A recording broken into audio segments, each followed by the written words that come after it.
Hey everybody, welcome back to HitPoint, an anime news show, a niche news show, a JRPG news show, a show where Baku and I talk about everything and anything that catches our interest and or ire. We stream live every single Sunday at usually 7 p.m. Central, 8 p.m. Eastern Time, but today we're going at it a little bit early. Thank you all so much for being here because we have a special guest who's going to be joining us very shortly, all the way from the UK. So it is very late for them, but it's early for us. So thank you for choosing to spend your Super Bowl Sunday with us instead of with a sports ball.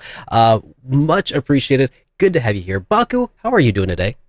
I am doing pretty good. Go sport ball. I Yay. am So excited. so incredibly So stoked. excited. I am rooting for sport team today. Yeah, For sport ball you know, I'm for just today. I'm here. I'm ready to watch Taylor Swift herself get a touchdown. You know, first ever Super Bowl Sunday event. Um, yeah, At the that's gonna be great. halftime show. But yeah, I did actually cut myself off here. I was gonna say, well, today we'll be talking about some really cool stuff. We'll be previewing some trailers, talking about some RPG news. We'll be interviewing the developer or one of the developers of the Godshard Chronicles. I'm so excited I can't even talk. Ah, ah, ah. So I Baku, know. what Mhm. have you been up to these last few days? Homework Yeah. and trying to finish off my semester. And oh, you know what? I've been playing this game called End of Magnolia, which I've Mm-hmm. talked about a couple of times with folks here, and Mm-hmm. the game is just phenomenal. I cannot hold back my the I know hype you is really liked there. Ender Yeah, Lilies. Is it Ender Lilies. similar?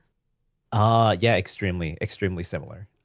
They are, oh, what is it? The Magnolia is the sequel, and they play very similarly. It is, and so I found out that it is like a direct sequel that's Oh, set like good.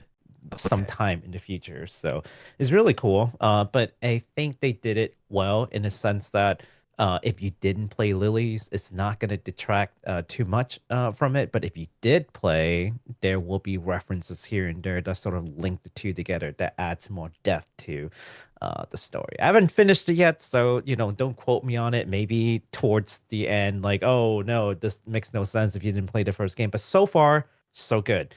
Highly recommend it. Ender Lilies and Ender Magnolia. They are incredible games that are just very much underappreciated, I think. Yeah. From Yeah, it's just not enough people know about them, and but everyone who has played it are like, yeah, this game is friggin' amazing. Why is not more people playing this? I don't understand.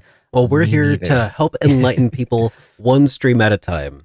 This Uh, is what we do. I got to play a little indie that actually just came out No. that nobody I barely even knew about it. It was barely on my periphery. I saw it once on Twitter and I kind of forgot about it, but then I got a Steam code for it and I'm like, oh yeah, I wanted to check this out. Um, Okay. and so yeah, I actually just put out a review or a first impressions, if you will, of this Mhm. this little. It's a solo indie project from uh, Pandora. It's from Pandora Media Games. It's called Seed of Pandora, and it's just a very small project, very indie. Not like I in my video, I was like, guys, don't compare this to Sea of Stars. Don't compare it to Chained Echoes. It is not of that scale, but yeah, it was Hmm. it was it was a very pleasant experience, and it's from a solo dev, and I just I was it was nice. It was very nice. Anyways, so Hey, is audio just glitching for me from you, or are people hearing you okay? I just want to check hmm, very quickly. I don't know. Are people experiencing glitchy audio? Yeah, I I got like when you were saying things, it's just like kind of glitches every so often. that might be a Discord related thing potentially. I don't know. Everybody, how does it sound in chat? Just Yeah, to poke around here before we bring our guest on. Make yeah. sure that If it's just me, it's fine. If it's the stream, then we may have an issue. Yeah. But no, well, we'll give them a second to see how things are. The stream is still catching up right now because it's a little laggy. Mm. Yeah. It's lagging a little bit. Anywho, yeah, so we got some fun stuff today, and just again, want to appreciate all the folks who are here. This is not a usual time. Super Bowl is happening today. There's a lot of things that's really keeping you guys away. It sounded robotic. Okay, Mm. so yeah, people are hearing you with like slightly altered audio just now. Great. Okay. Well, Yeah, let me just see what great. I And can it do sounded about that. perfect before we start the show too, by the way. Just so you guys know, like we totally did a sound test and for whatever reason it's acting up now. So Mm. fantastic. Yeah. Gotta love modern technology. Um, Hmm. I have no idea how to resolve that. Oh, it only lasted for about 3 seconds though, as far as the robotics Yeah. side goes. It kind of comes in and out. Right now it's fine. So maybe it fixed the stuff. I don't know. Like we should keep going for now. Okay. All right. Yeah. Well, in that case, technical support stream is over. Welcome to HitPoint, the most professional podcast on all of YouTube. I think it's about time that we bring in our interviewee. What do you think? Let's do it. All right, let's go ahead and bring on. There we go. It is Elmon Dean Todd, of director of Godshard Chronicles from JCat Games. Welcome to the stream. How are you doing today, Elmon? Doing well. Nice to see you. Thanks for having me. Awesome. It's good to have you on. So yeah, I figured the way we normally do things here is we bring people on, give a very brief introduction to the game, and then we take a look at the trailer. But do you want to give our folks here just a very brief, like 1,000-foot view of Godshard Chronicles and what to expect from it? Yeah, this is basically a JRPG two-player co-op option. It's drop in, drop out. I know loads of people ask me if we're going to have an online server, but it's couch co-op, Yeah. and we're coming on Steam and consoles. Our composer is Noriyuki Iwadare, who's known for his compositions in Lunar Series, Grandia, Mm-hmm. Ace Attorney, I believe, and he's done Loop 8 and a few other. He does loads of other games. I just can't remember them all. And we have loads of other talent on board, which will go in after a while. But yeah, it's think of well, the art style kind of looks like reminiscent of the 16-bit era, like Secret of Mana and those Chrono Trigger type games. Yeah. But we have like animated cutscenes with animation and all that, voice acting, all the bits and bobs. So It looks so good. Okay, everybody, I'm gonna go ahead and put on the trailer, and we can all look at this together and just check this out. Because if you haven't been aware of Godshard Chronicles, well, what have you been doing? Because we've talked about it already a few times, but it looks it looks so good, and it's Yes. recently gone through a few cosmetic changes. So yeah, let's check out the trailer real quick, and then I'll let the trailer speak for itself.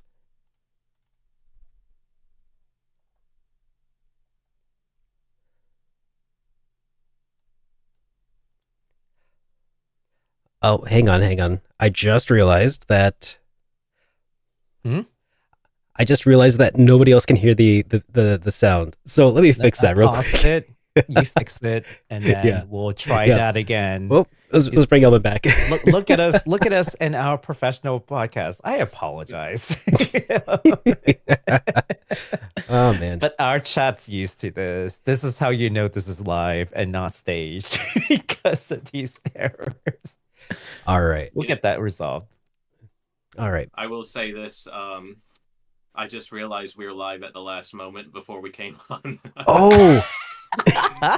Yeah. So, Oh, you thought this was going to be pre-recorded. live. Oh, that's I was going to ask you, could you edit that out? Could you edit this out when I make mistakes? But I guess we'll have to do it. I will have to do it ad lib, I suppose. oh, that's all right. I'll edit everything out. No, folks love the authenticity. I promise. Of all the times that we've done this, they love being able to just see the faces behind the games that they will eventually play. And I think all too often, and the reason why we do this is because all too often we play these games, we love it, but we know nothing about the people behind the game. We don't see their faces, we don't know their ambitions, we don't know why they put the thing together. It just feels like a commercial product, right? Yeah. So we do these kind of show live, in a very human kind of way, because that's what we are. We're totally not alien lizards. All right. I think I might have. Let me see if we've resolved the issue here. Let's try this again. If I start Ever playing since here. I was a child, Okay. I've always wanted to be a man and knight. Just There like we my go. father. Because, boy, it would be a shame if people can't hear that amazing voice acting just now. Like, wow, whoever did that was already. I'm It's already so sold. good. Yeah.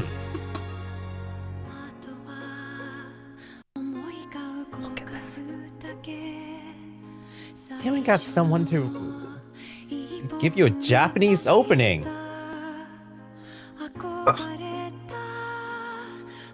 Look at that game. Oh my god. Oh, I definitely see the mana inspiration. The art yeah. style is Some very, of that know. SD3 for sure. yeah. Or 2 or 3, really. The walking animation too. That strut, Oh, yeah. like, That's- we've totally talked about this before.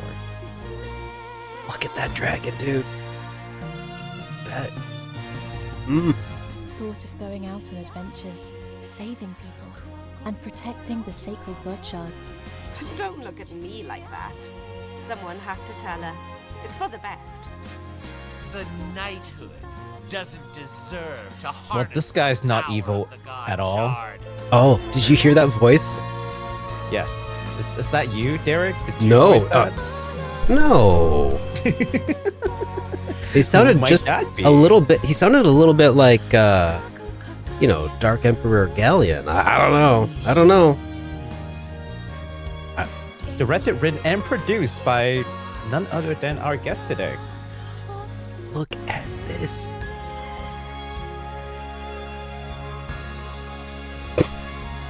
All right, so being excited is an understatement. I need this today, and I'm gonna need that copy right now. Yeah. I'm gonna leave the show. Derek will do the interview, and I'm gonna play the game.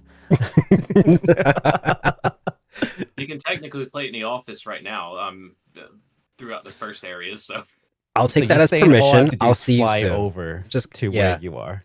Gonna get a red eye flight tonight. I do live in the East Coast. Flying over to the UK is not impossible. We can talk later. But all right. Okay. Wow. First of all, dude, wow. that is an incredible looking game, an incredible sounding game. I saw a little bit of the combat in there where Ruby shot a little fireball at an enemy there. So, first, I guess, like, what I can tell that this is this is going to be something awesome. It already looks incredible. I guess. So, is this an action RPG? Is this a turn-based RPG? How exactly would you describe the combat system of Godshard Chronicles here? it's going to be action RPG. Yeah. It's going to be more like, I guess, if you played East 8, East 9, just think of that like 2D. That's what we're going for. Something a bit faster, but very easy to learn and pick up and everything. And we want it fast paced too. We don't want like downtime and grinding so much. So, but yeah, action RPG. I know loads of people want turn based. There was just too many clever turn-based games out there, and I just did not have any gimmick in my mind for that. And at the beginning, fun. now I got like a good game designer, so we could have probably pulled that off. But that was, and also I always like playing RPGs with another person. So that's the issue. I don't want like someone, if you have a friend or a family member, girlfriend, whatever, they're just a passive audience just sitting there with you. So this one you can actually have them join in, and go through the story together. That is music to my ears. In addition to the actual literal music to my ears, that is so awesome, man. Because I am of the personal belief that action RPGs kind of peaked in the Super Nintendo / PlayStation 1 era, and seeing kind of a return to that is just I love it. And it looks like you guys are on such a solid track here. So you guys have been working on this for a while. Yes. This game started production in 2021. Is that right? That's correct. Yeah. And do you want me to elaborate on that? Yeah, go for it. Okay, so I started it beginning of 2021. I was working at a sheriff's office. I was a deputy at the time, and I was also writing books. I was writing reviews. I wrote for RP Gamer. I'm also a contributor, or was, for Hardcore Gaming 101. So, No kidding. Yeah, so actually you'll see my name in the guide to Japanese role-playing games that's published by Bitmap Books. Oh yeah, I'm I in love there. that book. I have What it. Wow. story? Oh, you It's- have it. Oh yeah, Okay. it's a nice Okay. thick tome full of wonderful information. I loved it. So one of the articles I wrote on there during COVID, I wrote that on the back of a patrol vehicle. Wow. Yeah, because they told us not to be going out and meeting people if possible. So there was a lot of sitting because everyone was inside. Uh-huh. So there was a lot of sitting around, and the deputies would just meet somewhere and they would just all talk. And I to me that's I just felt like I was wasting time. So I was like, you know what? I'll write some articles. That was one of them. So what I think it was Dark Wizard was the one I wrote. I wrote Aretha series Oh, too. I yeah. covered that one. I don't know if how much they used of my information from that, but Dark Wizard, yeah, was written on the back of a patrol vehicle. Oh, that is awesome. Oh man, So, sometimes the one of my favorite stories from my professional life also occurred on the back of a patrol vehicle, and that was when I was visiting New York City and got to eat a nice whole pizza pie from Anyways, so yeah, that's cool. That's cool. Sorry. I kind of got off track about the game, didn't I? On the production, 2021. Well, I mean, yeah. So you started in 2021, and I was kind of curious because I know that this is kind of a multimedia, transmedia kind of endeavor here. I see that you've got Godshard Chronicles books. Man, I need to stop saying Godshard. It's Godshard Chronicles. You have books. You've got comics. Like when did all of this start? Did it start in 2021 or was it? No, the books I started writing, I started writing and coming up with the characters in 2017, I think it was. Okay.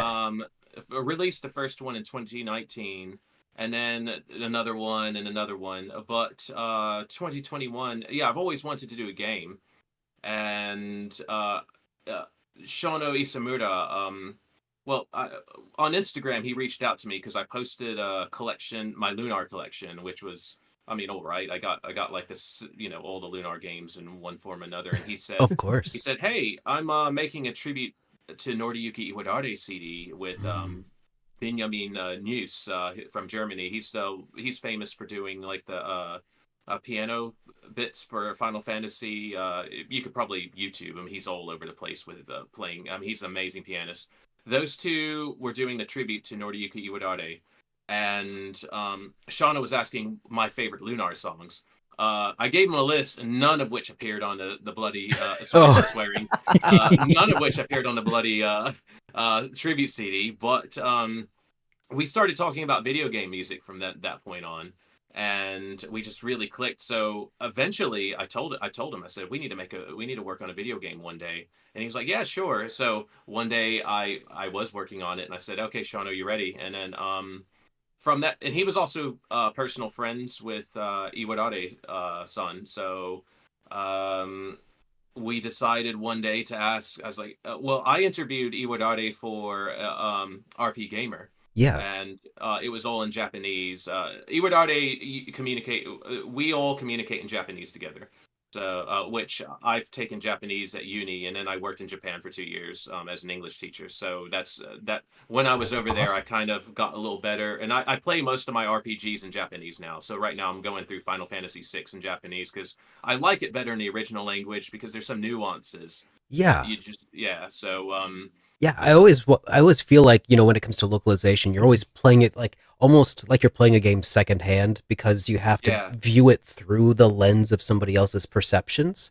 So, Yeah.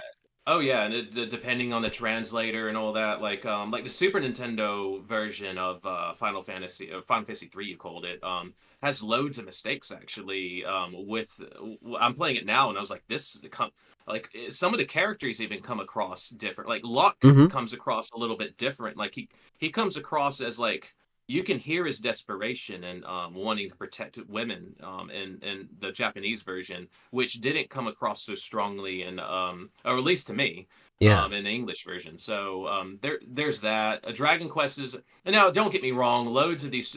I mean, they could do a much better job than I can at translating. So this is not Oh yeah, disparaging any of those translators. certainly not. I would not want to do any of that.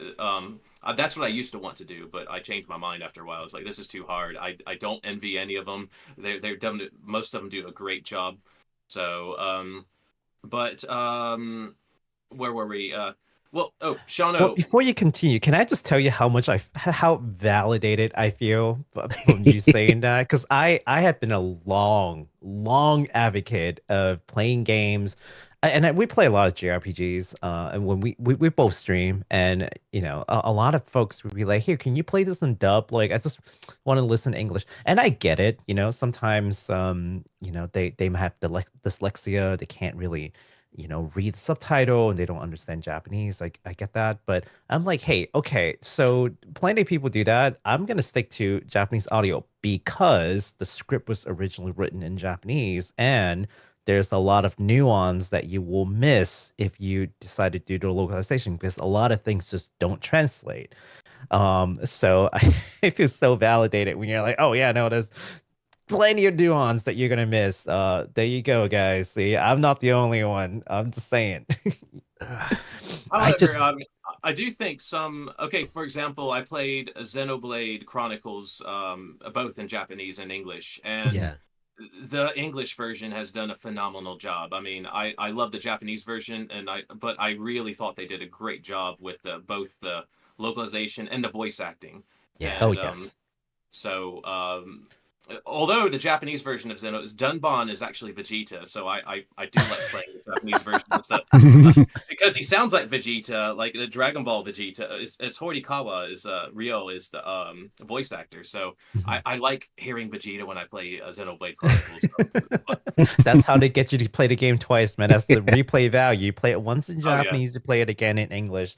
There was like a really famous example too of like Final Fantasy 7 remake. What's the first one? Is the first one Remake. Yeah. remake? Remake, right? Yeah. Where at the very end, there's a line from Aerith in Japanese that's supposed to hint towards something in the next game, but then the localization team had changed it to something else that didn't make much sense. And then once they came out with Rebirth, which is the sequel that just came out recently, they had to go back and retroactively change that one line They had to in the redub English it. version for it to make Yeah. sense. But that's just the kind of things that happens because unintentional localization that ends up not making sense for the continuity. But it could be something like that too. So highly recommend people playing these. Just learn Japanese, guys. Just go learn the moon roots, Derek. Anyway, Well, sir, please. next time I go to university, I'll be sure to do that. to be fair, I learned most of mine in Japan. I did not learn too much Japanese at university, just like There the you bare. go, I Derek. think that raises the very important question, Elman. Is Godshard Chronicles being developed in English or in Japanese? What's the Oh yes. one true way? Both, actually. It's that's a complicated answer because I do English, but Kei Shigema, who's Yeah. the writer for and this is a bit of news we're going to announce on our Kickstarter update next.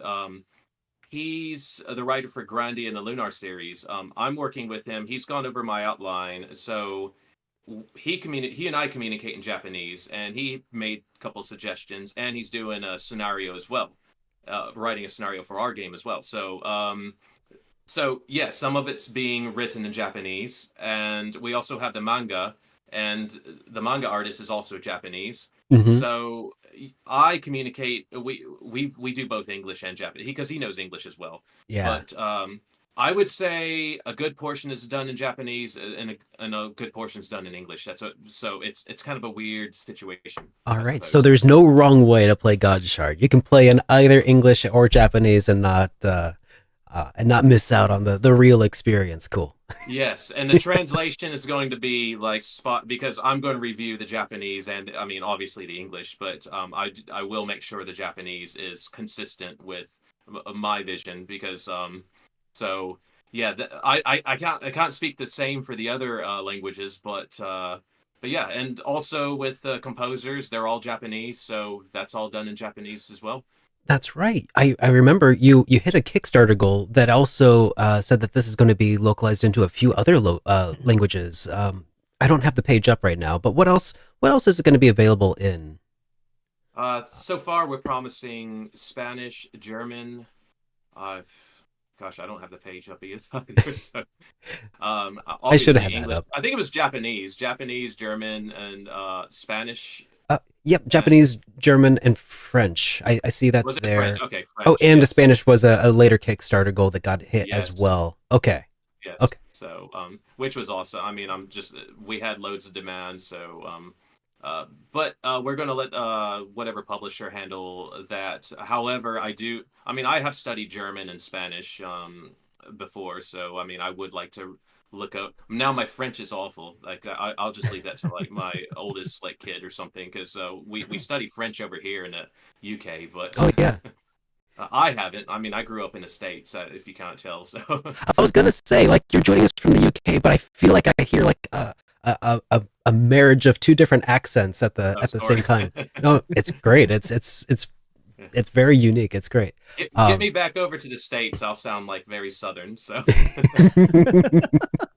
I was gonna say something about this. I'm like, the accent is not as strong as He's from the southern UK. typically- Yeah, southern UK. well, they're the opposite. The UK, like in the South part, they have longer vowels. Like I'm going to take a bath. I'm going, Oh yes, the very posh kind of accents. yeah. In the North, they'll say bath, and over where I'm at, they say bath. But my youngest kid uses more of the posh. She'll say, "I want to take a bath." And she uses the long vowels, but I think that's because loads of her teachers came from the south part of the UK. So, yeah, it's weird. You'll hear so many accents where we are. Like I hear Irish, Scottish, occasionally Welsh every now and then. Yeah, all in one day. Yeah. So you're working with as it happens tangentially. I don't know. Is it intentional? You seem to be working with a lot of different veterans of the Lunar games and Grandia games. Noriyuki Iwadare. You just said the guy's name. Kei Shigema. Is Yes. that right? The scenario writer who's working with you. Is that intentional, or you just happen to like fall in with a or did you like seek out? You're like I loved the Lunar and Grandia games. Let's go make another one. Well, in Japan, I know some people try to get a hold of people and try to email and such, but Japanese really if you're formally introduced, then you can talk. So I actually was introduced to Kei Shigema at Shano had an event where a concert he performed with Kumi Tanioka, which is the pianist for Final Fantasy Crystal Chronicles and Final Fantasy XI. They performed that together, and Shano and Noriyuki Iwadare introduced me to Kei Shigema and Kumi Tanioka at this event. And then we went afterwards. We went to this izakaya, which is kind of like the Japanese version of a pub, I suppose. And Kumi Tanioka was there, so we chatted and we hung out and such. So And then Shigema was, I just met him just briefly. We just chatted for about maybe 5 minutes at tops that time. But Mhm. when I went again, I said I would have loved to chatted with him some more to Iwadare-san, and then he called Shigema up, and along he called as Kumi Tanioka as well, and he says, "Oh, do you know Naruke, Michiko?" And I said, "Not really. No, I don't. Apparently she is the composer for Wild Arms." Yeah. So he says, "Do you want to meet her?" And I said, "Yeah, sure, I suppose." Which was really cool because she's really sweet, and then we're really good friends now. Like she's taken me out near her hometown, and drove when we were there last time. She drove me and Jennifer Steigel around her town and showed us like where she used to take walks with her dad and such. So really, really sweet lady. And no, I just got formally introduced, and then we just hit it off. I mean, Yeah. it helps with Japanese and such. And I guess they spoil me, but also like we exchange funny stories and such like that. I mean, they're really genuinely nice people. They're really, really good people. I mean, I love to hear that. I love to Yeah. hear it. They always say, never meet your heroes, and I'm always afraid to like actually meet somebody and then be like, "Psh, who are you? I don't know. Get out of here." I regret this decision. But it's so nice to Yeah. hear that because I don't know. I feel like our creating games, creating RPGs is such a like and telling stories in general is such a personal thing, and I feel like in a lot of ways you can kind of, I don't know. Maybe I'm reading too much into it sometimes, but I feel like you can't help but experience other people's stories and learn something about the storyteller and the process, and so it's just nice to know that even the feelings that I get, even through the lens of a localization team, has been accurate, and that the people behind it are just such nice, welcoming people. That's so great to hear. Yeah, I think if I can see why. And we also went to Iwadari-san also took me and Jennifer Steigel over to Gung Ho and Game Arts in Yes. December.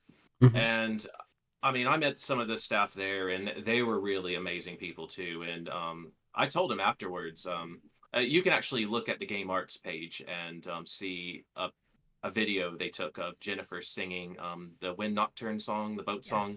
Uh-huh. And what you cannot see in the video is most of the staff in tears, which causes Jennifer to start choking up while she's singing. And they were singing the words in English. This is all Japanese staff singing the words. They knew the English words for Jennifer, and they were all like holding their hands together. And I mean, they were just I could tell they loved Jennifer and they loved Lunar. And I told Iwadari-san that. I said, I know why Lunar was such a special game when you guys created it, because you guys created it. I could see the love the staff had for it. And he told me, that's right. And he says, and don't worry, I think I see the same and I feel the same with Godshard Chronicles. So, which I was like, oh gosh, that's too much praise there. I don't want to disappoint anyone now. But Oh no, I no. see why. I see why Lunar did very well, because they just that staff, you can tell they have a lot of passion and love behind it. So Yeah. So no pressure, okay, but you may disappoint a lot of people, but no pressure whatsoever. no pressure. Yeah. Yeah, no pressure. Man, we're all very excited for the game. I think Derek and I had we geeked out a couple of times in a previous HitPoint when we talked about it previously. So we're very glad to have you here. We're trying to not fangirl a little hard right now. Like we're trying to keep a hype down and a professional level. Mhm. But Yeah, really, we're trying. just like Doing our can we best. please- I think you guys got more followers than I do now. I Well, don't that's think gonna so. change. That'll change. That's I'm gonna sure. change that's gonna change in like less than a month. Yeah. So, well, I do have a question from myself, Yeah. and that is, what is there any like life, particular life experience that really got you to like make this work? Like any particular thing that, from your professional life or personal life that, made you want to create the story? Well, I used to always want to write fantasy. One of my ex's mother, or my ex's mother, was Margaret Weiss. She did the Dragonlance. So, Oh, she, wow. they both act, her daughter's a writer too. So, or my ex was a writer. So they both like written 2 novels together. And then Margaret's written a whole loads of novels on Dragonlance and other Deathgate Cycle. They helped me a lot when I was wanting to learn, and they gave me loads of tips and all that. So I guess I could got started there, and then a transition. Then I became a police officer for a while, and I was working a shift. One of my sergeants, she was an artist. She was a really good artist, and she made loads of paintings and sculptures and such. And we were talking about I wanted to write, and she wanted to continue her art, which she got too busy in law enforcement. And we just made a promise. They said, let's just get into it, and we'll do conventions and such. And sure enough, she did it, and then I did it. I came out with my book. But life experience. Life experience. I mean, I'm 43 years old, so I mean, and then You don't look it, by the way. Just not even remotely close. I'm like, how have you accomplished so much at such a young age? That's impressive. I mean, 43 is still impressive, don't get me wrong, but I was thinking closer to like early 30s, so you've got me fooled. Well, thank you. Well, with that said, when both my parents are gone now, so I mean, I lost my dad early on, but I mean, during the course of making this game, my mother had PSP, which was progressive supranuclear palsy. It's when you have tau proteins attached to the neurons in your brain. So maybe back in 2012, even back as early as 2011, she started falling down more. And we just didn't know what was wrong with her. I thought she was getting weak or not eating like enough food or something. Yeah. And then she would just slowly start, like she would start shuffling. Then she couldn't use her left leg very well. Then it was like not walking, then lost use of her left hand. Basically, what they do is they eventually lose all use because their brain just cannot communicate with the rest of their body.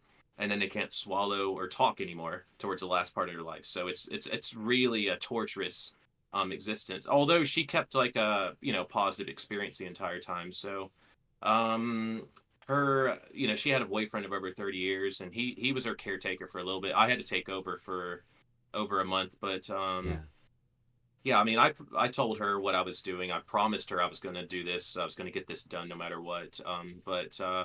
Yeah, one of the questions he asked me, he lost his mind when I had to take over, and he just said, "Why did this have to happen to her? Why? Like, I mean, because what did she do wrong? Yeah. What, and I mean, and I've seen this in law enforcement. I've seen so many good people just you come to a crash, and they'll be like, a child dead, and then you got to tell their parent or such, and they'll ask me the same thing, like, why did this have to happen? And it's really like heartbreaking to see the what happens to these people. And I always liked games like Xenoblade, that where you get people with tragedy, but you got to move forward. You got like with my mother, like I have kids, I had to take care. I mean, I was taking my mom to the toilet and bathing her and stuff like that, but inside you just want to scream or whatever, but you got to hold it together. You got to keep, I would also make her feel awful if I was like, so I would try to keep her cheered up, keep the children cheered up. And I mean, and what it is she just, she wanted me to move forward. She wanted me to have a good in the children. So that's what you got to do. You got to move forward. And that's the kind of message I want to have in my stories, hope.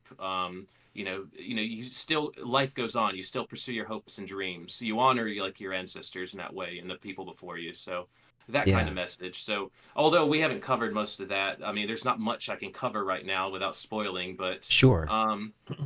Even the villains in mind, they have their reasons, their tragedies. So do the heroes, like Adana, which is the blonde girl, Ruby, the one in red, the dark hair, she had all the characters have their bit of tragedy. So that's the kind of I'm one of those more focused on character arcs and characters. world building just comes as along the way, I suppose. For sure. All So right. Well, yeah. I'm sorry to hear that. I think I shared like similar sentiment when my grandmother passed away a couple years back. She and I were very close, and she passed away in Hong Kong. Where I was originally from, I was working when my cousin reached out to me. And then it's both my grandmother passed away now, but this one hit me particularly hard because my dad's side I wasn't very close to, but this one, this grandmother like brought me up, like when my parents are at work, she's the one who's watching me, so we're very very close. And then I told my boss like, hey, listen, my grandmother passed away, and he's like, hey, I'm so sorry to hear that. Do you want to take the day off? And I said no, because that's not what my grandmother had taught me. Like, you know, you're gonna keep working. You're going to, life does go on. You're gonna keep working. You can feel sad later, but you've got a job to do. So, yeah. So I definitely can feel that. Like, that is in a way how I would honor her is to, and I felt very strongly at that moment, like, no, I could just take off, I could just take the week off if because that's how bad I felt. But no, I'm going to keep working. I'm going to do my best, and that's how I honor her until I fly over, which I did. Thank you so much for sharing such a personal story with us. And this is the kind of thing that like really makes the game memorable for me, is connecting what I'm seeing. And like, you could have a very good like story in the game, but when you're able to connect that with like the creators like own piece of history, that's what makes it very special. And you know what? I hear the games that you're talking about. You're talking about Final Fantasy 6 that you're playing. You're talking about Xenoblade, and we talked a little bit about obviously like the trial game or the secret mana game, and those are all like my top games. Like, and I've told Derek this many times, so I'm like, I am very confident that when you say you focus on story development, I believe you. I think I had like a collaboration with a couple of streamers one time where we all just sat together and just like analyzed the story, like hard analyze the story of Xenoblade after playing all three games. Like, that's how dedicated we are to the story. So hey, no pressure again, you're not going to disappoint me at all. But I am very much looking forward to the game. Thank you for sticking to the gun and really pushing this forward, and just keep improving it. I mean, it looks and I didn't think it was possible, but you somehow made it look even better than the last time we looked at it. I So know. that's right. I'm like, how did you do that? Like, that was already really good, and we were already super stoked, and we're like, all right, we're ready for it. And then this man here is like, nah, we could do this better. Do you feel like this like artist instinct? Like, I have a lot of artist friends, and they're just like, this art is never good enough. Like, even I have professional artist friends who like draws illustration for like like corporate like companies in Japan, and they're like, yeah, even after I send it off, it's still not good enough. I still find little things that I want to tweak like a week, 2 weeks from now. Do you feel like you're running into that kind of issue, especially when you're choosing like a time to release the game? Do you feel like, man, I could still make this a little better, you know? At the beginning, right now, I kind of had a vision in 2021 around this is what I wanted, but Mhm. it was trying to get artists that would go along with that vision, and it's really hard to communicate when I mean, I do some of the pixel art for this, but not very much. I cannot like design like the tile sets very. I can do a little bit of editing on it, but maybe I can make something occasionally. But yeah, it's really hard to get the pixel art. I got Veerbit. Thomas has done like some Thomas Feichmeyer. I believe I said his name right. Cyan Mo is his handle, and I Okay. have a guy from France named Matthias. He's doing a lot of my characters and monsters as well now. But it was really difficult to get like that trio of talent together to align with the vision. So and yeah, I when I first started, I just knew law enforcement. I didn't know anything about making a game. So there's really I was starting from scratch. I made loads of mistakes at the beginning on my own dime, not on the Kickstarter money, but yeah, I made loads of mistakes early on, and finally, like along the way, more doors started opening up. Then we finally got like the team we wanted, and now, yeah, like it's like I think we got the pieces in play now to design what was truly originally. Well, it's even better because when I first started, I was before we even got Iwadare, I wasn't going to do anything. It was just going to be a simple action RPG, maybe like I don't know, 8 little chapters of just quick chapters, and that was it. You could finish it in 6 hours. But when Iwadare got along and he sent me the composition, I said I got to make it a little more serious now because you got to match the music. Now Shigema's, I feel a lot safer with him because if it's not that good, he's kind of my safety net, I suppose, because he'll say point it out. He'll make a correction. Yeah. Yeah. That's wow, man, and it's such a wild like transition. So many wild transitions that you've talked about in life so far, like starting off in the United States as a cop, and then like transition. Now you live in the UK. You're making JRPGs with Kei Shigema and Noriyuki Iwadare-san. Like how? I mean, I don't even know how you answer the question, but like, how did that happen? Easy too, like I just did it. Like, what do you mean? You just do these things. Why don't you do it? I did it. Japanese helps. I mean, knowing Japanese helps. But yeah, you gotta. I don't know. I really cannot say. I mean, it's wild. It's everyone's. Harry McIntyre actually told me this. Everyone's situation's unique. I mean, oh yeah. If somebody tried to copy exactly the way I did it, they're living somewhere else. Their experience is something different. Just like I couldn't copy Harry McIntyre's situation of being around London doing, like I guess they call East End, West End. I get the two mixed up. Their version of Broadway. And then he did his acting, and then he just went up to the Last Kingdom and eventually to Xenoblade 3.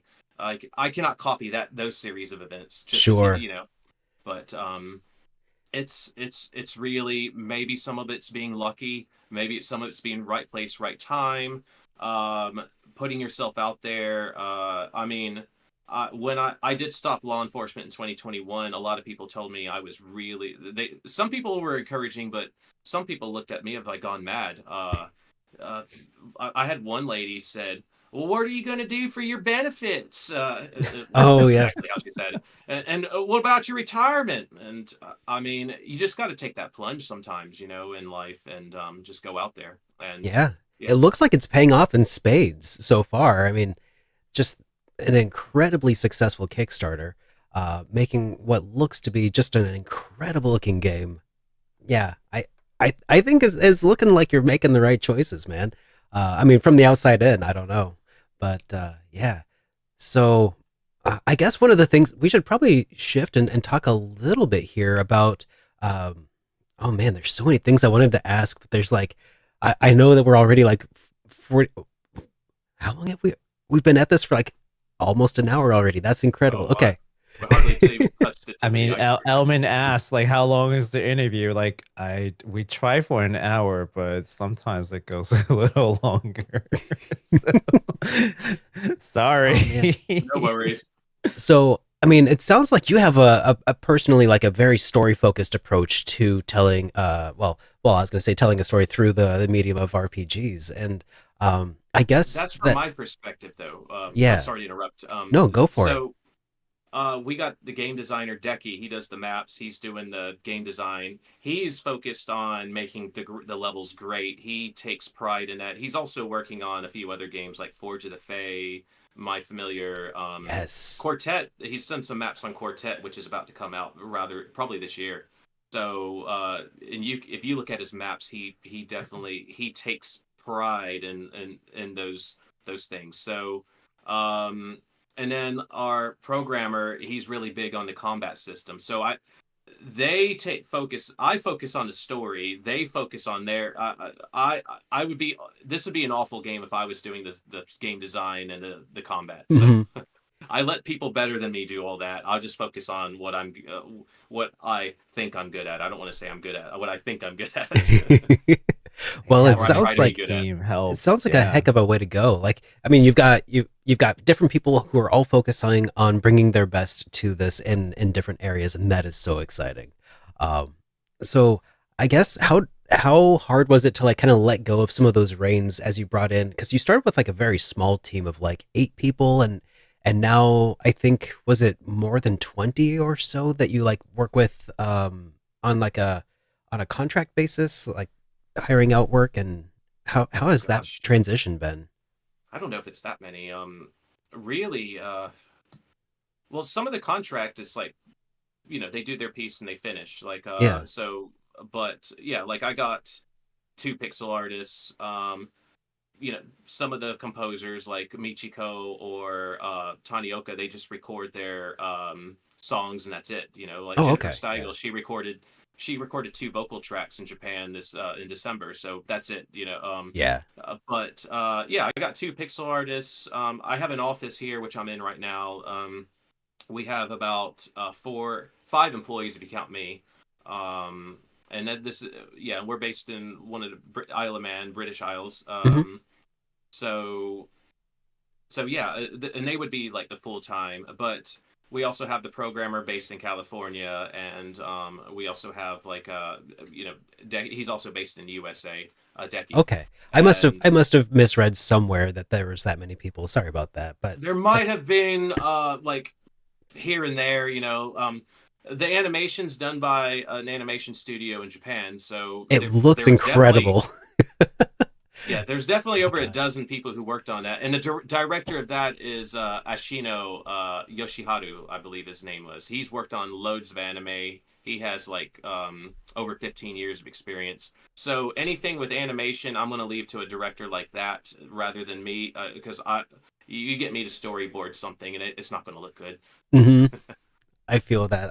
I, the more I try to do different things creatively, the more I'm like, my time would be way better spent just having somebody else do it, like, and using their expertise. So that's really smart to kind of lean on other people's strengths and bring in the pros, because it's paying off so well. Gosh, just continuing to watch this trailer on loop is just melting my brain. I'm sorry.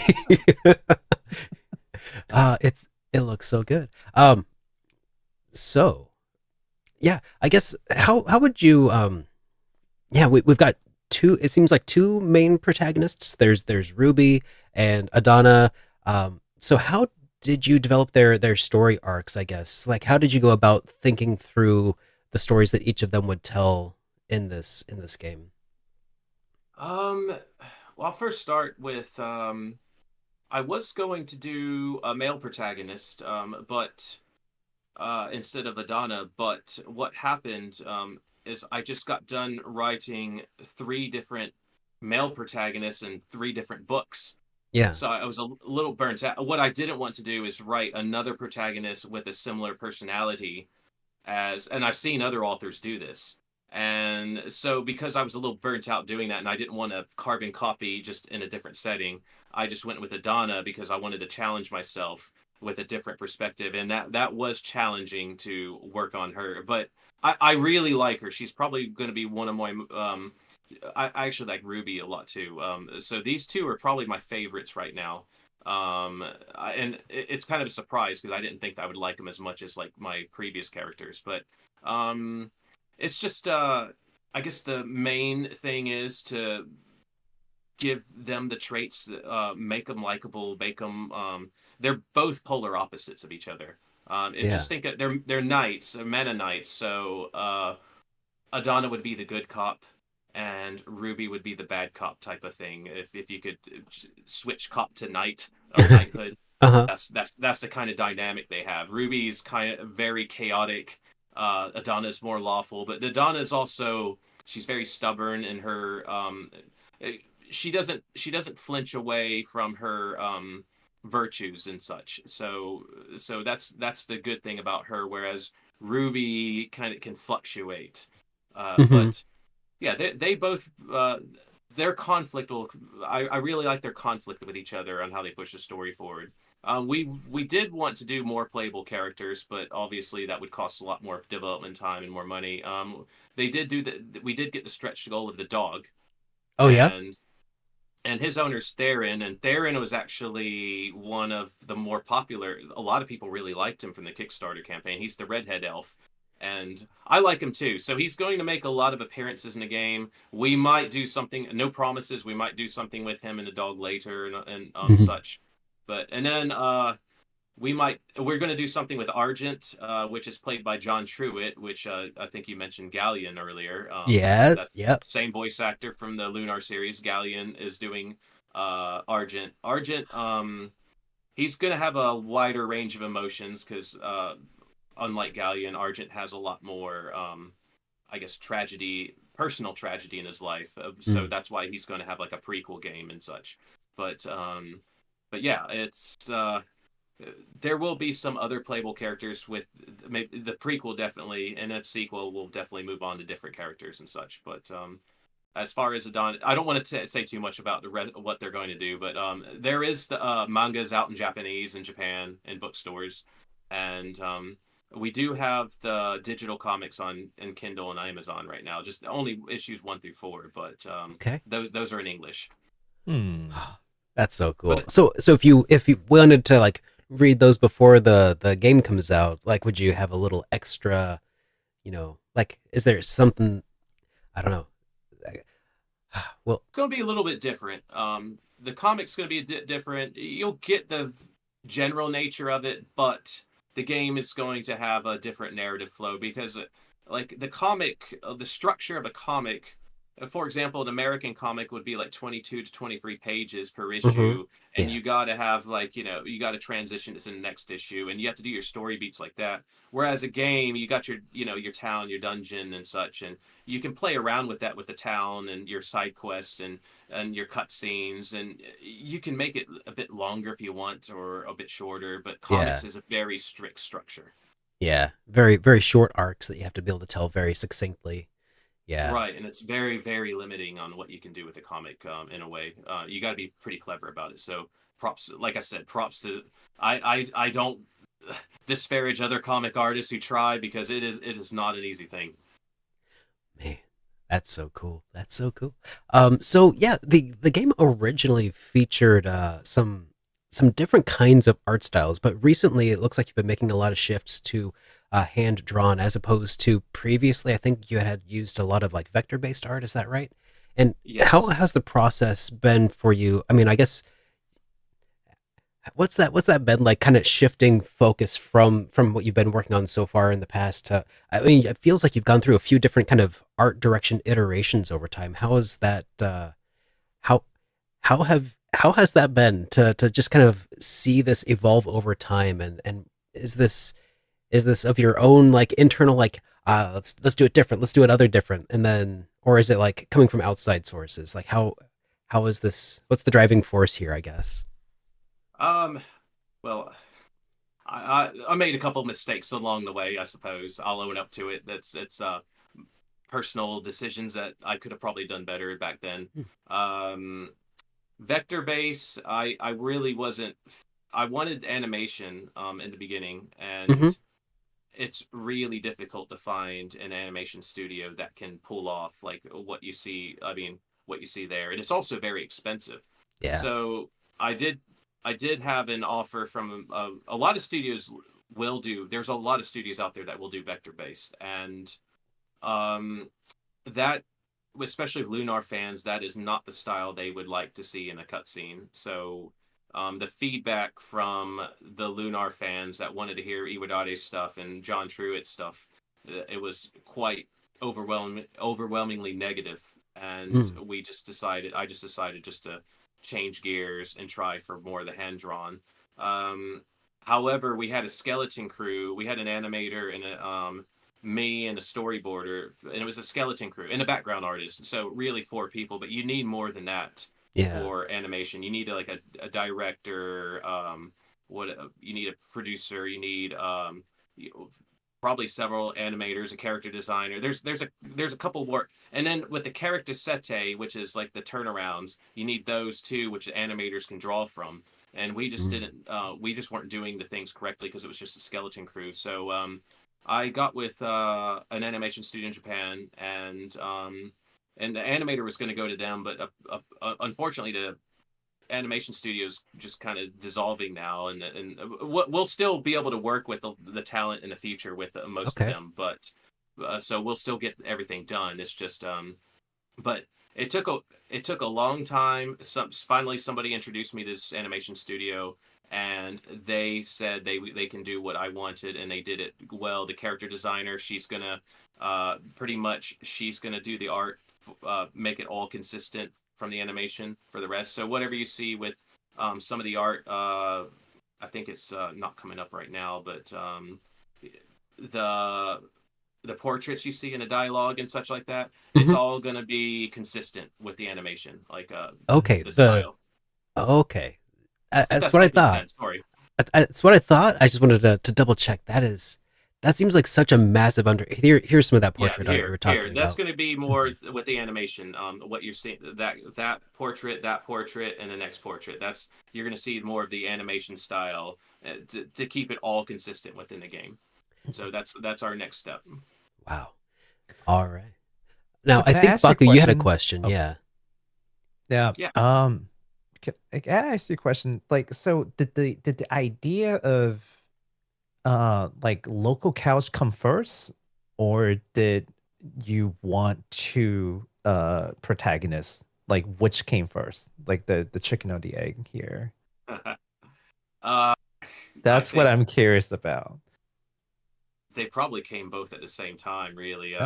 I really don't remember. That was 4 years ago now. No, I don't remember which came first, actually.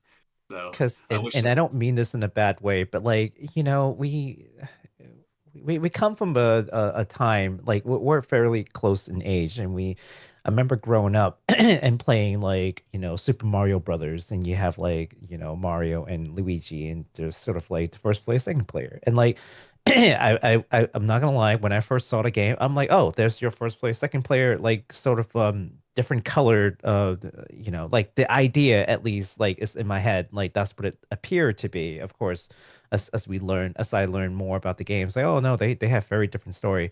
And that's kind of why I was kind of interested. It's like, well, did you conceptually want it to protagonist, or because you had couch, you know, co-op, and then mechanically you're gonna have two protagonists, so then you end up writing two different or very different characters?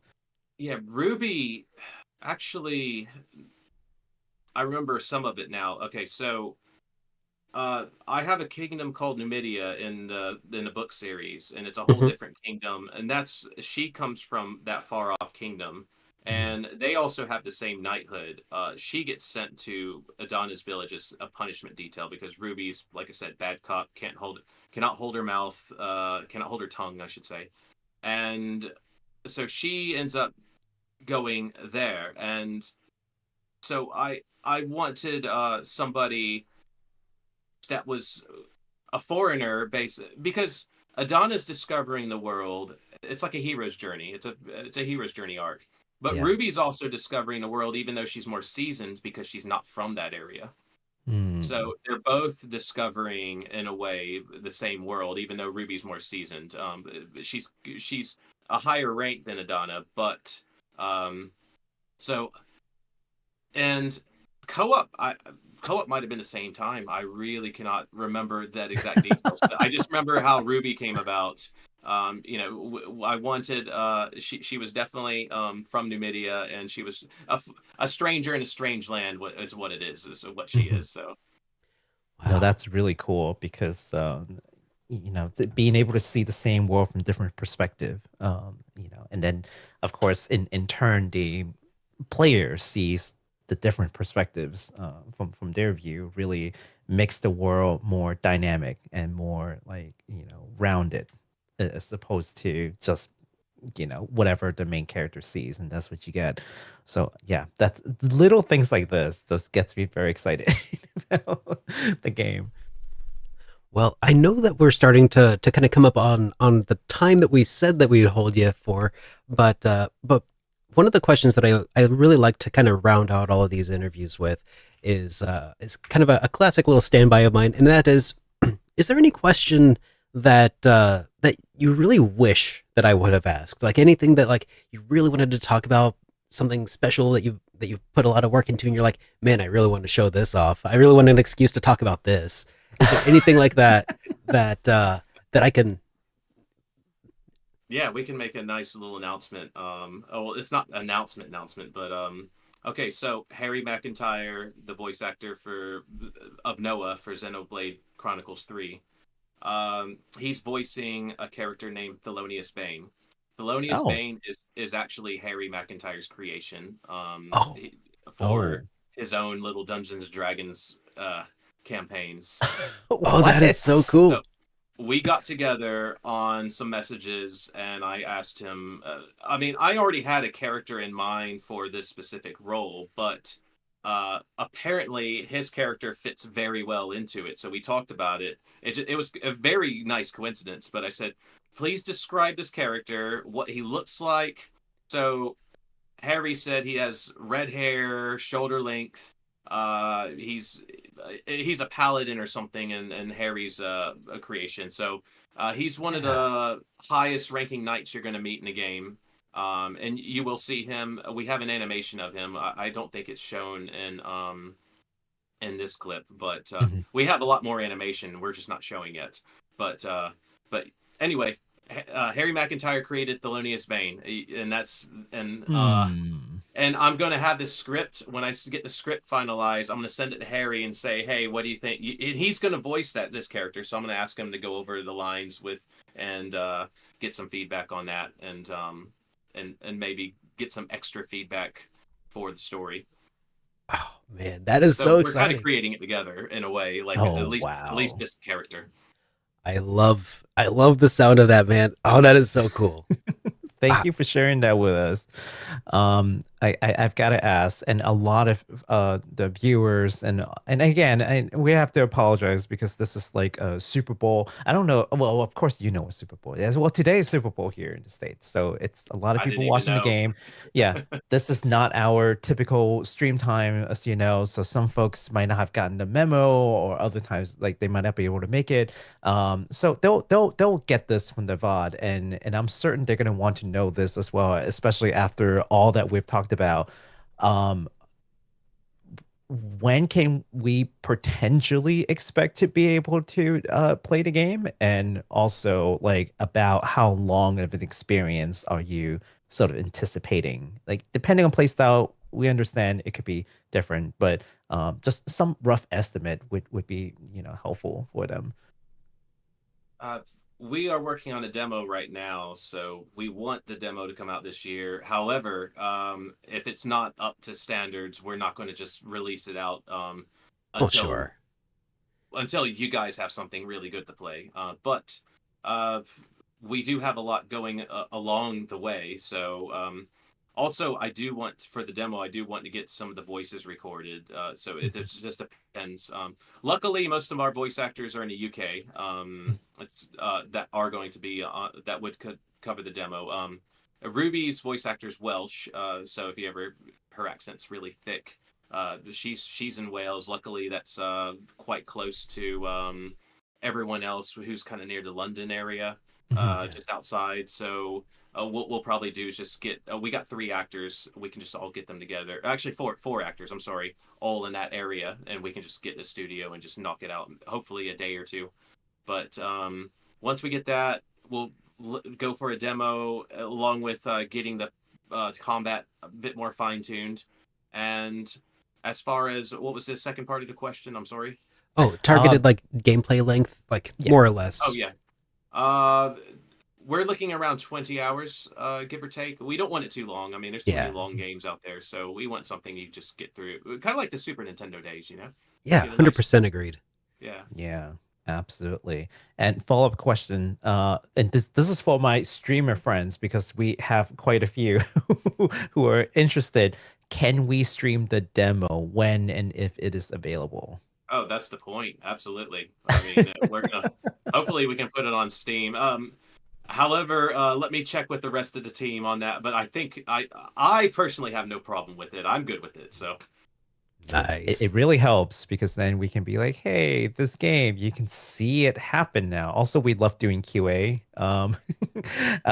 There's another group, another game, another indie dev, like they're making a game called Alterium Shift. Alterium Shift, yeah. Mhm. And I remember playing the game and I was like queuing it on stream for them. They're like, oh nope, there's a tiny bug here. Oh no, this thing is oh, I also did that for Quartet.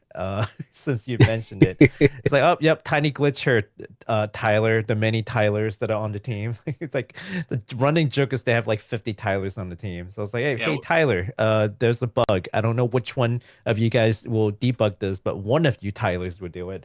Two of those Tylers helped us a little bit, actually. Oh, yeah. Well, there you go. That was one of the other questions I was going to ask. How many Tylers do you have on staff? Because we've found that it's a very important indicator metric for our viewers. Well, on the staff, we got just one right now, and he did the maps record. But there's a Tyler who does he's an art director, and he helped do our UI menus and such. And he's really good. But apparently, all the Tylers are very talented on that. There's a composer Tyler. His music's amazing. I'm sure you've heard it. Yeah. That's incredible. All right, that's really good metric there on the Tyler scale. That's many Tylers out of many. We know this is gonna be a good get now. Like, yeah, the Tyler scale is very important to us. Well, everybody, I've got nothing else. Yeah, I was just going to recommend everybody who's here, go add Godshard Chronicles to your Steam wish list. I've linked it in the chat here, as well as down in the description if you are watching sometime later down the road. Because wish listing games on Steam is a super important and helpful metric for game designers, and it just helps spread the word. So just as a way of thanking Elmon and everybody from JCat Games, make sure to go do that, guys. Thank you so much again. Cheers. Thank you. All right. Well, I guess, thanks for joining us. And I guess Baku and I will talk to you later. All right. All right. Cheers. Thank you. Cheers. Take care. Man. Oh my gosh. That's so cool. Okay. You can fangirl now. It's fine. Okay. He's gone. Okay. He's not listening to you anymore. You can feel free to let it out. And man, I am so incredibly hyped. I know that my catchphrase is to hype responsibly. So let's reel it in a little bit. It's hard to hype responsibly. It really is. I know. So while you're doing that, maybe I'll read some comments from last week. I did pull a couple. I completely forgot to do it last week, but I'll just read them pretty quickly, and then we can transition over to some of the upcoming releases if that's cool. Yeah, definitely. All right. So from last week, we've got let's see, The Sword Sama. Who said, looking forward to getting my hands on Godshard Chronicles for sure. Well, there you go. Well, The Sword Sama, I hope you were here to watch that interview, and hopefully that convinced you even more to maybe get some copies for your friends. I don't know. You can always... I do it. If I really like the game, I get it for friends. Here you go. I recommend this. Just play this game. Definitely. Yeah. From Felix Nux. Felix Kuhn. Okay, sorry, mispronounced there. No worries. I'm definitely tempering my expectation for Expedition 33. It's not that I don't think it will be good, but because it looks so good, I'm being hyped big time. Oh, geez, yeah. Oh, man, I know. That's part of me is the more excitement I hear about something, I'm just kind of the more I'm no. I will not be eating good, guys. I don't know. I think we're eating pretty good this year. This is going to be a for the foreseeable future. I know. Yeah, all the RPG fans out there, boy. And they say, and I love coming back to this. They're like, oh yeah, no, single player experience are dead. It's all live service now. I'm like, I don't know, man. It's the same argument of people who are like consoles are dead, like Viva computer. I'm like, you can have both. Like, no one has to die today. All right, just relax. Yeah, so I'm excited. From Freddie Can, also talking about Expedition 33. I did the math for you. Expedition 33 is 80 days away from when he wrote it. Count more in HitPoint episode. It's 11 HitPoint episodes away. Well, 10 now that we had this one. So yeah, so we're 10 HitPoint episode away from enjoying Expedition 33. You guys can count down with us. Last but not least, we have Peanut Butter Robot, who said, isn't Baku a doctor already? How many more classes do you have, bro? I have 2 more classes and I am not a doctor yet. But I will be after these 2 classes. Again, the major is PhD in waifu studies with a concentration on 2-dimensional waifus. That's my area of specialty. Like, I'm not, like, I know something about 3D waifus, but 2D is where I specialize in. So you guys know my concentration. Specialist. Yeah, I'm a specialist. You can read my thesis. I'm happy to post them about 2-dimensional waifus. I'll be very interested in reading that. Yeah. And also, do you want to tell people about voicemail? Because we have a voicemail number. That's a very good point. You can leave us a voicemail and we'll play it on the air and respond to it, much the way that Baku just responded to all of these comments from last week. You can call us over at 785-337-3805, and you can leave us that voicemail. We'll listen to it and respond.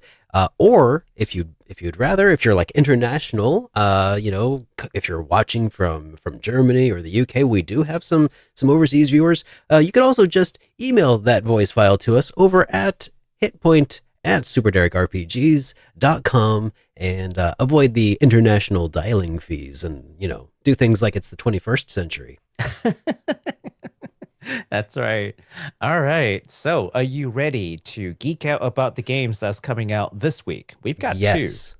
All right. I'm stoked. Well, I think you should be excited for both, especially this one that I'm about to talk about, and that is Urban Myth Dissolution Center. Never heard of this. This is a game from Shueisha Game. It is an occult mystery adventure, which I know Derek loved the occult and loves horror stories. This is true. Yeah, let's take a look at the game. All right, let's check it out. Pixel art. It's got really nice pixel art though, so I think at that much, you will appreciate. But maybe not the story. I'm not gonna lie, this I'm excited about because I love horror and the occult and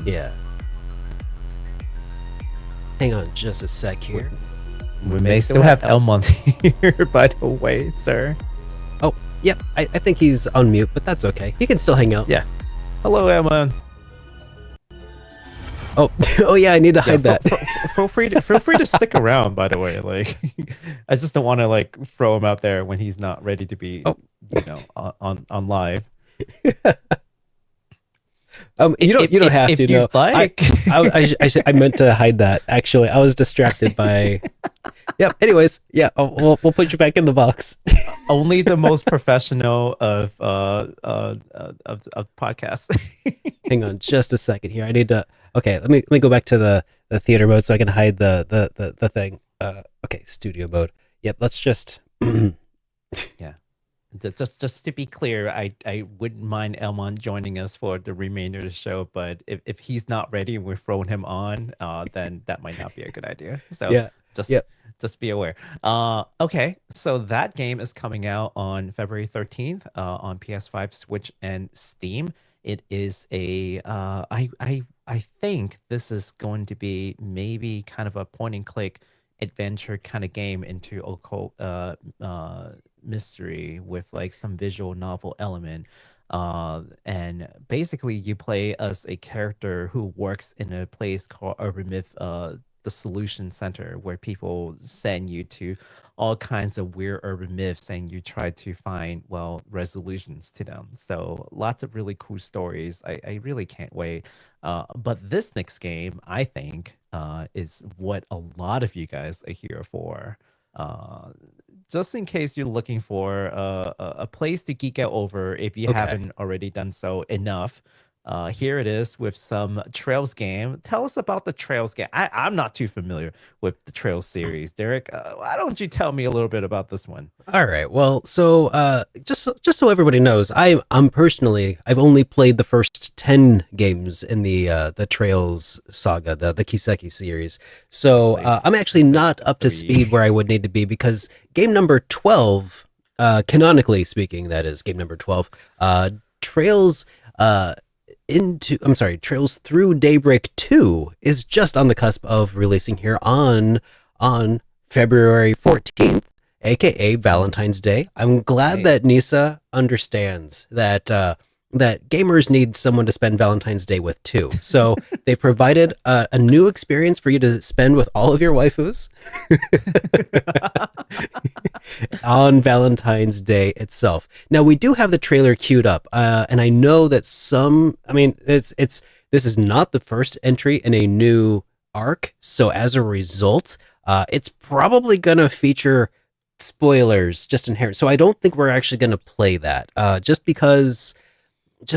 But basically, this is going to be following Van and crew again as they continue to do whatever they're doing. I don't know because of spoilers, but you can play it on PlayStation 4 and PlayStation 5, the Nintendo Switch, and PC on Valentine's Day and after Valentine's Day too, which is probably going to be very important you only get to play the game on Valentine's Day only. So that's it. You gotta have to beat the game within 24 hours, or that's it. There's no more. which is really tough because it's actually a 100-hour RPG at least, as usual. Hey, don't shoot the messenger, guys. That's what Nisa told us. I'm just kidding.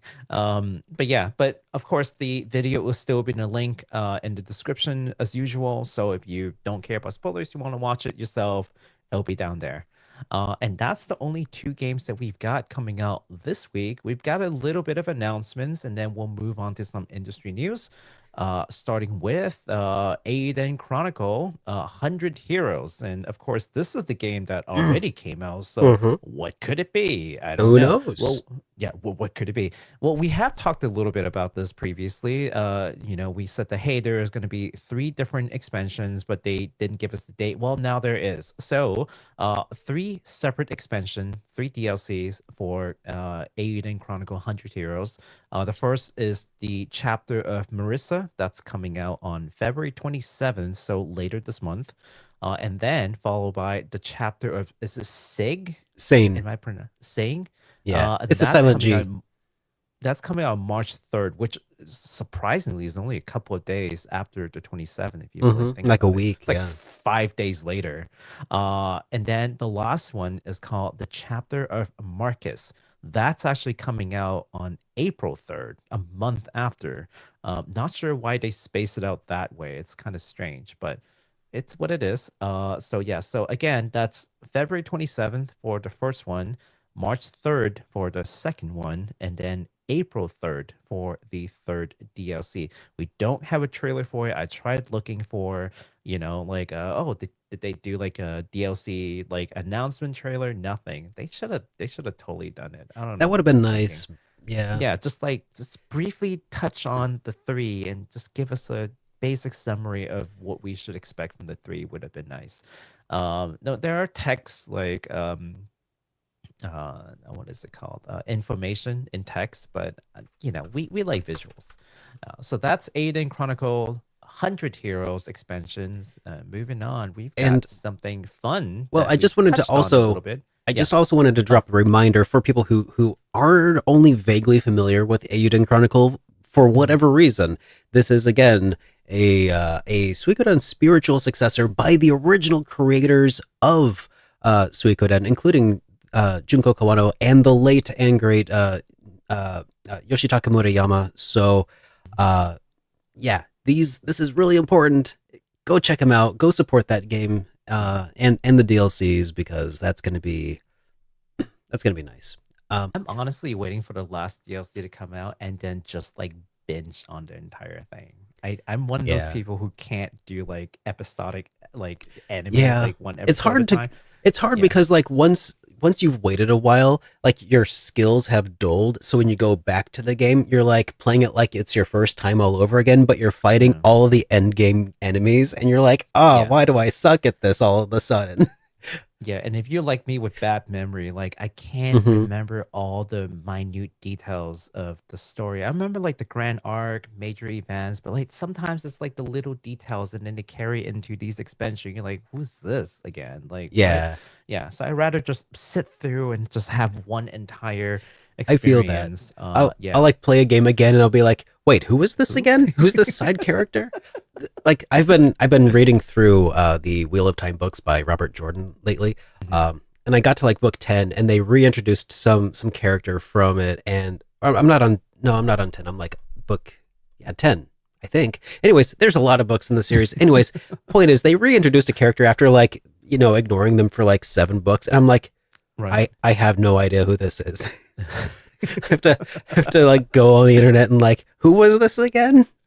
Maybe that's what they're banking on. Like in the days of the internet, they're like, oh yeah, just look it up, just Google it if you really need to, right? Yeah. Yeah, but I'd rather not. I'd rather just be like, oh yeah, like just Yeah, I'd rather instantaneously connect.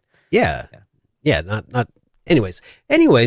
that is much aside. So moving on to a new announcement from Alterium Shift. This is a game that I've talked about a little bit and made a first impressions video based on its demo. From developer Dradsy Games, they've just launched a brand new Kickstarter for their game Alterium Shift just a couple of days ago on the 4th of February. And while the game is already available in early access, their goal of this Kickstarter here is actually to speed up the development of the remainder and expand the game's content. So let's all take a quick gander here at Alterium Shift's Kickstarter trailer, because I'm excited for this, because this game... The Kickstarter trailer. Well, here you take a look. You be the judge of this. Yeah, I haven't seen this yet, actually. Really? Yeah. The world of Alterium isn't. I really liked my time with Alterium Shift, though. Shadows linger, and I've seen them grow before. I trained my whole life to protect the people I care about. They're voice acting now. No matter what it takes. Yeah.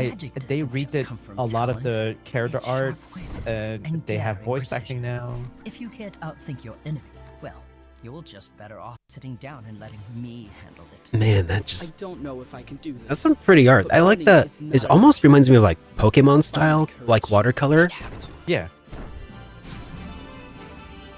So this is a game with like branching arcs. It's a turn-based affair. For the game, that you know what I really appreciate about this game, and it's for people like me. I keep clicking on the same thing over and over until sometimes I run out of dialogue, and they would put like 30 dialogue in like a closet, and it's just like, why did you click this 30 times, like, you weirdo? And just little jokes like that of things I kind of miss from like games of yesteryear, where you interact with some items. It doesn't do anything, but it just has funny dialogues after you click on it like 100 times or something. I mean, you don't know, though, that it doesn't do anything until you've clicked on it 30 times, and then you find out. Until that point, though, who knows? Well, it changes dialogue every time. That's the thing that I'm impressed about. So like 1 through 30 times, it'll be like different dialogue like every time. And I'm just like, did you really just put 30 dialogue into this closet? Like, what's wrong with you? Why not? But you know, that's in some way, that's the kind of little touches, and you know, that really shows the creator's personality. So I appreciate it, right? Not every creator has to do it, and certainly not every creator's do No, it is now mandatory. Yeah, it's kind of like, okay, so that's the kind of humor that you carry, and I appreciate those personalities. Yeah. Kind of reminds me of actually something from Earthbound early on. There's a guy you can talk to several times, and if you just pester him enough, he eventually gives you money to leave him alone. I like that. Yeah. I would love to pester people for money. That's okay. You sure you don't got anything for me? Come on. So, yeah, the game is currently about 50% of the way complete in development. The Alterium Shift, that is. The full version of the game is estimated to be ready around, thinking maybe Q4-ish of this year. So keep your eyes peeled for that. We'll be sure to tell you more as the game approaches completion. Absolutely. All right, that does it for us for new game announcement. I know the show is going a little faster because we actually don't have too much news, but so thank you, Elmon, for making a show. We just bothered him for about, if we keep asking him questions, maybe he'll give us money just to leave him alone. All right, so industry news. We've got some fun news for Xenogears fan. Square Enix has announced that they will launch a live stream showcasing Xenogears music to mark the game's 27th anniversary. And the nice thing about this is on YouTube, is on February 11th, and you can just go watch it for free. So we will leave the link in the description down below. Mark your calendar for February 11th if you are a Xenogears fan or you just appreciate music. Square Enix does many things that I don't particularly like, but one thing they never fail on is the music. So That's true. like, yeah. and like I can say plenty of things, but their music department, hands down, just I have never found bad music with them. So Xenogears, again, music. Here's the fun thing that I keep thinking about, because we've talked about this. We are in the PlayStation 1 era of like games revival, and Xenogears is in PlayStation 1. There are a good amount of fans who are kind of looking for ways to, revisit this entry. Square Enix has been releasing things like model kits, and now they're doing like a concert. I don't know. I feel like they're kind of poking at this and saying, "Oh, would you be interested in a remaster?"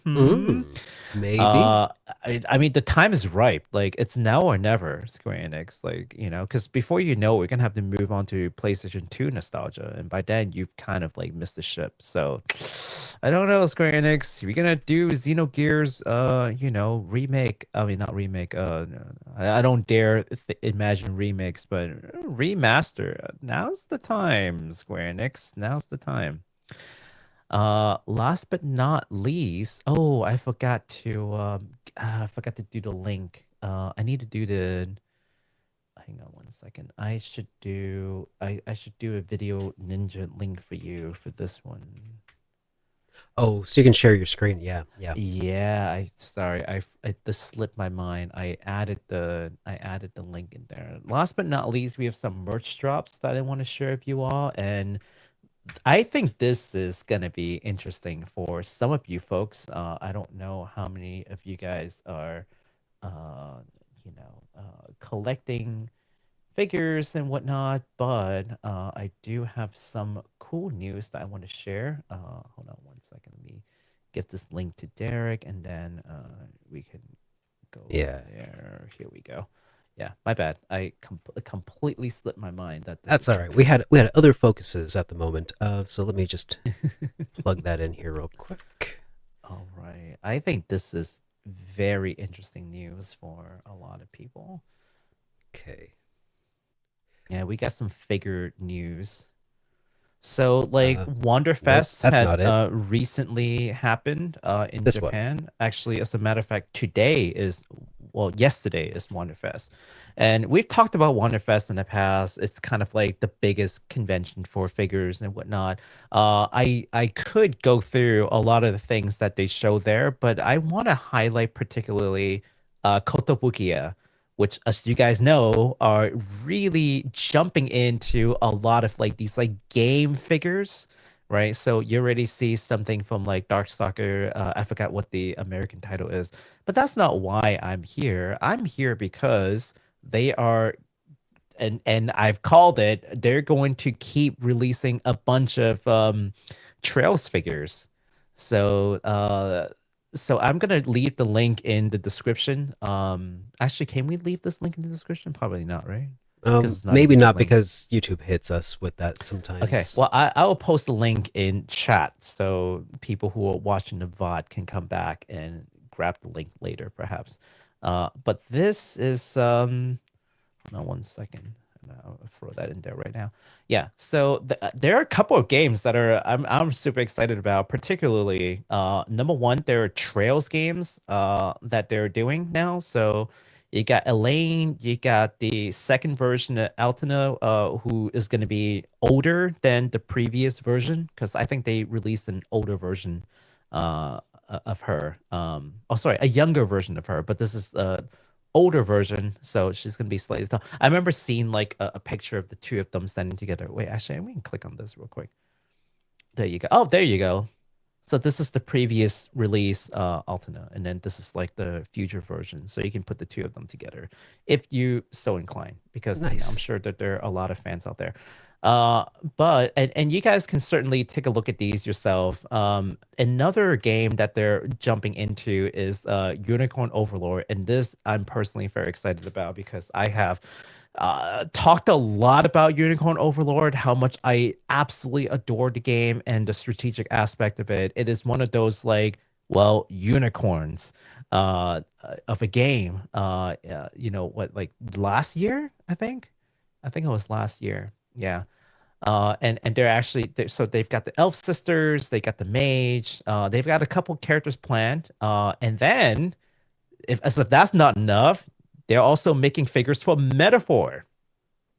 Oh yes, I saw that. Yeah. So for anyone who's like, I think this is like Gallica. Is that Yeah, her name? Gallica. Yeah, Gallica. And then they have Juna over here. So for those who are not like too familiar with the figure scene, we call these prototypes, right? So basically these are sculpt prototypes. There, and then the next step is really just to get the color in, and then that would be like basically you know, almost ready for production. And then basically what you see is what you will get. So this is Juna, and then they also have what is it, Hulkenberg. Yeah. It's really cool. So for all the metaphor, it's almost like Kotobukiya knows that, you know, we're a little lacking in the RPG figure scene. There's a lot of anime figures. So I was like, well, what happened to all these like game characters that we love? And the Kotobukiya is like, all right, I see you. I see a market. We're going to dive head in. And for everyone else who are interested in the Yakuza series, we also have Kiryu. Oh, magnificent Kiryu. I am totally getting this one. Right. There has been other Kiryu figures, but this one really just captures his essence. Yeah. Yes, essence. And also Majima. Although I'm really waiting for the color version. This is great. Like, this is the pose. Like, I want these two now. So you wouldn't believe it, but I'm actually more excited about these two than the other I'm not that surprised. By the way, so there you go, guys. I did actually just remember that there is another trailer that I had earmarked. I saw this a little while ago and wanted to show it off here on HitPoint for another indie RPG that was just announced. So here, let me switch and show this off. This is a game that was just announced. It was more than a week ago that it was announced, but I wanted to talk about it. It's called Guard Break, and it looks kind of neat. I don't know much about it, but I just added it here. Let's take a look at it. Okay, here we go. Let's do it. Yeah. Oh. Look at that. I'm getting the FF7 vibe. Yeah. You mentioned the PlayStation, kind of era of RPGs kind of coming back into vogue. Well, look no further, because this looks like it's that mix of like PlayStation 1, maybe slightly PlayStation 2-y. And I was like, I need to make sure we show this and keep an eye on this guy. Yeah, sorry, we were pretty occupied with the interview, so if we miss things, please forgive us. But we're remembering. Yeah. Yeah. Look, isn't that cool? It is. It's just the FF7 vibe is so hard. Like the UI doesn't help it with not. Or rather, I should say the UI helps in helping further that. establish that. Yeah, that. Absolutely. So yeah, that game is really called cool. It's called Guard Break, which is going to make it kind of tough to Google search, I think. but no, it's the top search. I just is typed it really? in Guard Break. Nice. And it's Guard Break on Steam. That's the #1 thing. Yeah. So From make sure you guys Sudden check that Kebab out Studios. Too. I love their name. What is it? Sudden Kebab Studios. I love it too. Yeah. Well, let me add that to the list of game stuff so we can keep an eye on them. All right. So yeah, that about does it for all of the news that we really had to talk about today. Wrong button. Wow. You Nope. really want to end the show like right now. You just can't wait to end the show now. You know, I figured it's the best way to kind of send off today's perfect stream with a perfect outro. But before we do go, I do want to mention that everybody, if you enjoyed today's show, if you liked what you saw, be sure to go wishlist Godshard Chronicles. That is the game that we were just talking about for the last hour, in case you have amnesia, which is want to happen to RPG protagonists. So if you are an RPG protagonist and you forgot what we were doing, there you go. You're welcome. And make sure you wishlist that. Make sure you give us a like or a follow on whatever platform that you might be enjoying this podcast on, whether it be through here on YouTube or over on Apple Podcasts. Super helpful. Always helps. And yeah, have a great rest of your night, everybody. Enjoy the foosball. And I'll see you all in the next one next weekend. Wait, what are we doing? Another interview next weekend, or when is that?